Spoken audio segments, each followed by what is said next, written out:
you, Bobby? Hi there! You wanna go for a ride? Sure thing! Jump in. Unemployed, hungry, dirty, sad.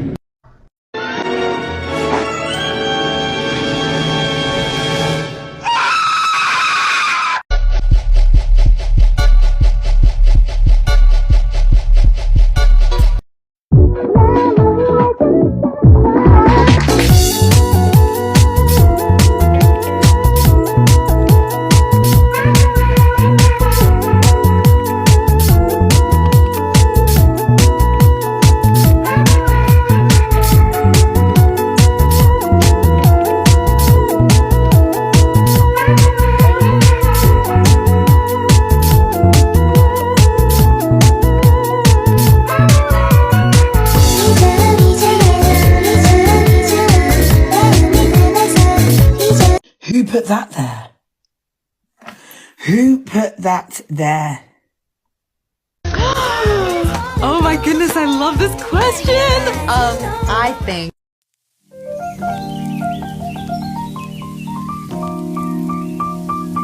Uh, 5'2" with some attitude. It's all good, cause honestly, I think it's kinda cute.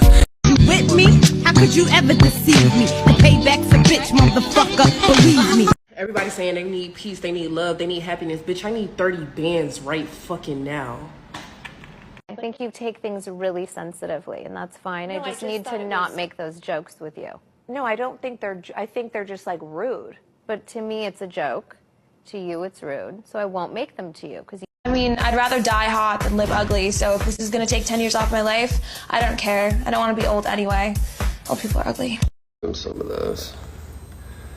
Miss you, Pookie Bear. Oh, Lord. And my mom, thank you to my mom. And my mother, thank you to my mother. Right now, I'm not depressed. I'm just having a little break from slaying.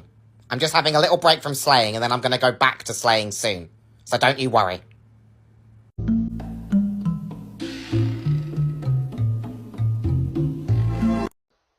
Miss Rabbit has fainted. Miss Rabbit has fainted again. Oh my goodness, I love this question. I think. I know the influence, I know the impact, and I know the vibes. And the girlies love the vibes, and that's just what it's about. Oh my goodness, I love this question. I think.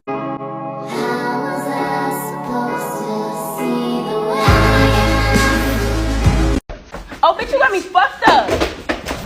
Bitch, I mean, oh shit. Bitch, bitch, bitch, bitch,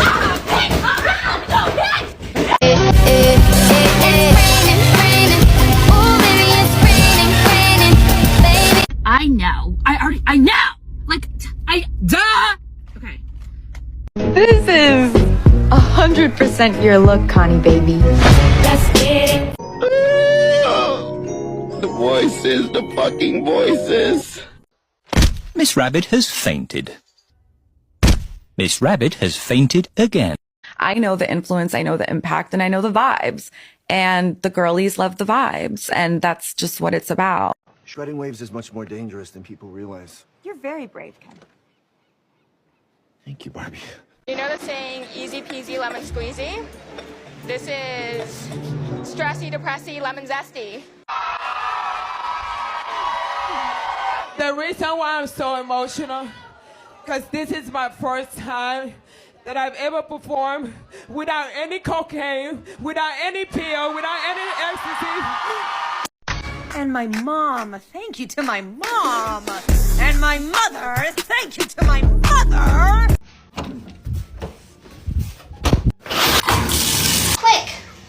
Sparkles, we must go to the grotto. We have to find the missing pearl necklace. Hey, I need a roll of toilet paper. I'm coming in. What in God's name? What are you doing? Playing mermaids? That's why you've been in here for an hour, turning into a prune? So what does that even mean, playing mermaids? I don't know, just splash around. It's weird. It's a little weird. I'll leave you to, finish whatever you're doing.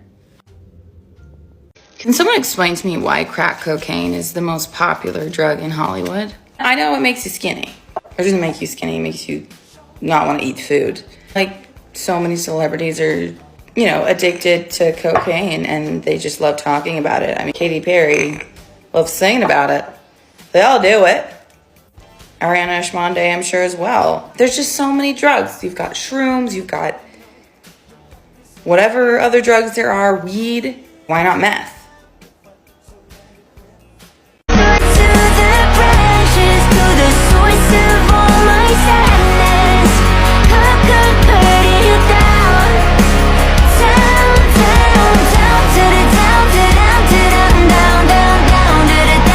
All of you that talk shit about people that drink black coffee, I would just like to remind you that this took work. Okay, this took effort. I had to train myself to like this shit. I have been drinking black coffee since July of 2019, and I'm not letting you guys talk shit about people that make drinking black coffee a personality trait, because you know what? It is a personality trait, okay? It took blood, sweat, and tears. I had to train myself to like this. But now I can't go back. I cannot drink coffee with milk or sugar in it or else it upsets my stomach. So yeah, it is my superpower. What are you gonna do? What are you gonna do?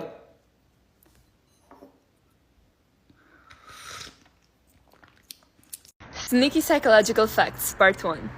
Thank someone for a trait that you want them to have. People want to match your expectations and they want to be validated by you. So saying something like, "You're such a generous person," will make them act accordingly. Beware of the jealous older person in the workplace. I didn't really know if I was going to end up talking about this on here, but it really is a problem that I've dealt with for a long time now. And I want to make sure that, like, you guys know that, like, if you feel this way, like, your gut is right, like, they're jealous of you. If you're young and you're, like, really doing your thing, like, you landed that fire internship at that company, there's somebody older at that company who just seems like they just keep slighting you, but you're like, why would they be slighting me? Nah, they're slighting you. You have to realize that a lot of people older than us are really intimidated by our generation because we do not do things the traditional way. And we also have a lot more access to specific opportunities that they probably did not have back then. Just a lot of things are different. A lot of things are different, especially if you're just like super ambitious and young like me.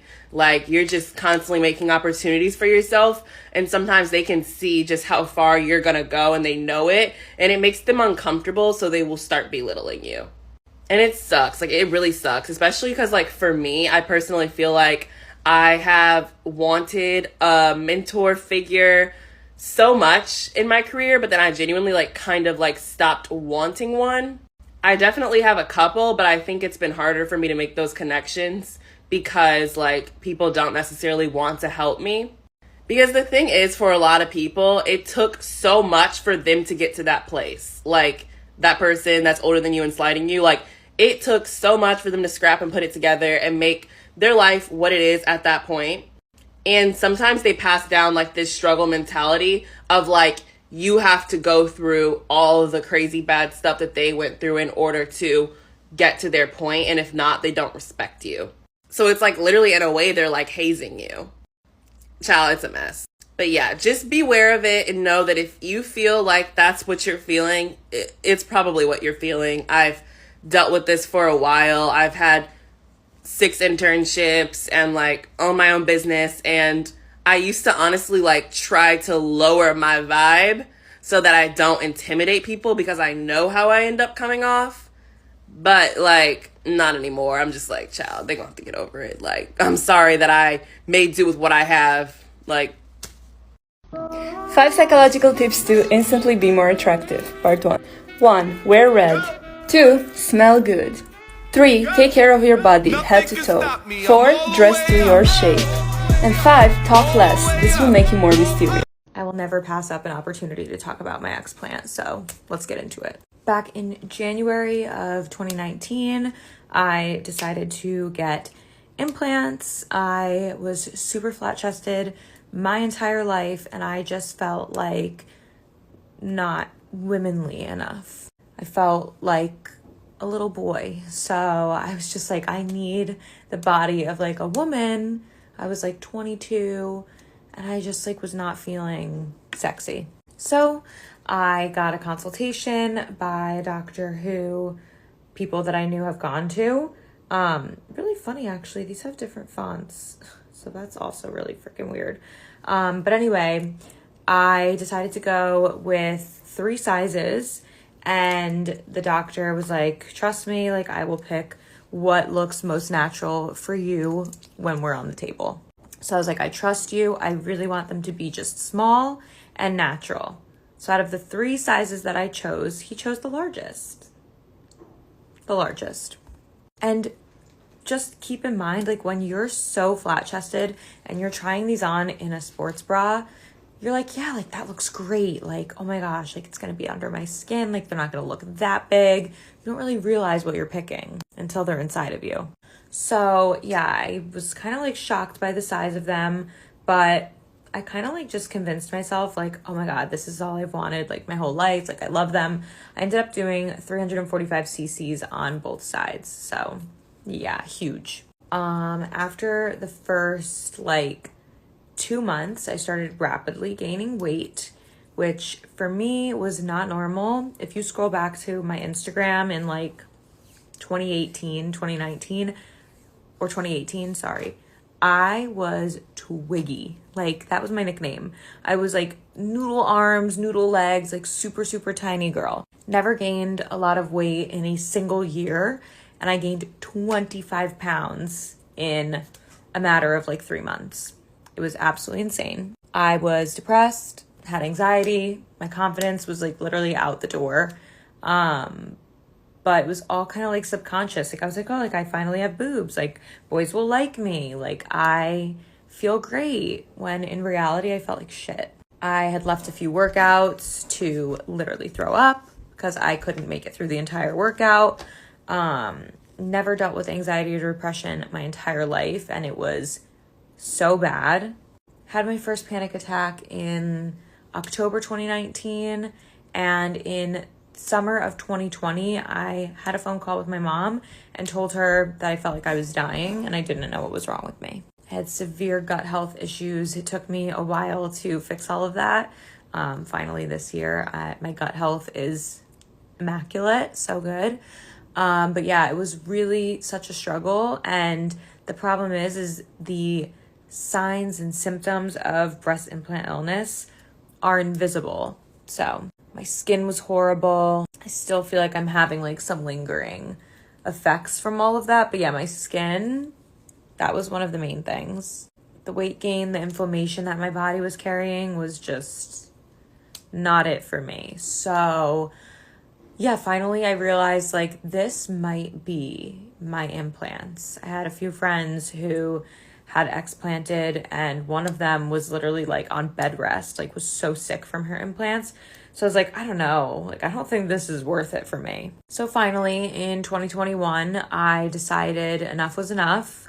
I did not want to get a smaller size put in. Like I just knew that they were not right for me. They were encapsulated, so I had capsular contracture, so they were like squeezed. So they were sitting really, really high up, almost touching my collarbones. If you go look at my old Instagram pictures, they looked insane. So it's not even like they looked good and I was gonna miss them. I was like, get these things out of my body. And the second that I had these out and I woke up from surgery, I felt a million times better. I was at home taking pictures, talking on my stories, like the whites in my eyes came back, the color in my skin, like the natural flush of my face. It was crazy. So yeah, people will say, oh, implants don't do anything bad to you, blah, blah, blah. Everyone has the right to their own experience, and this is mine, and I share it because I wish someone had shared that with me. And I maybe would not have gone down this route. Maybe I would have gone like a really, really small sized implant, or I would have just tried to gain a little bit of weight and do a fat transfer instead, which is what I ended up doing when I got these out in the same surgery. But yeah, I just have a lot of regrets. I wish I never did it because now I have double scars. I do not regret taking them out. Never. You could wear a push-up bra. Do you know what I mean? Like if you really want your boobs to look nice and big one day, like just wear a push-up bra. If you have literally no boobs and you're like, I don't have anything to push up, then these are going to be your worst nightmare. If you have absolutely no skin that you can grab on your chest, your skin is never going to stretch to accommodate these. I'm sorry to tell you. You are so prone to getting capsular contracture if you're literally putting an implant somewhere where the skin is just not growing or stretching. That's pretty much what happened to me. So yeah, I'm really, really glad that I got them out. I feel way more confident, way more sexy now than I ever did with these in, which is crazy because I thought that this is all I ever wanted. And no, I just wanted to be confident in my own skin. And this traumatizing experience taught me that. So yeah, hope this helps.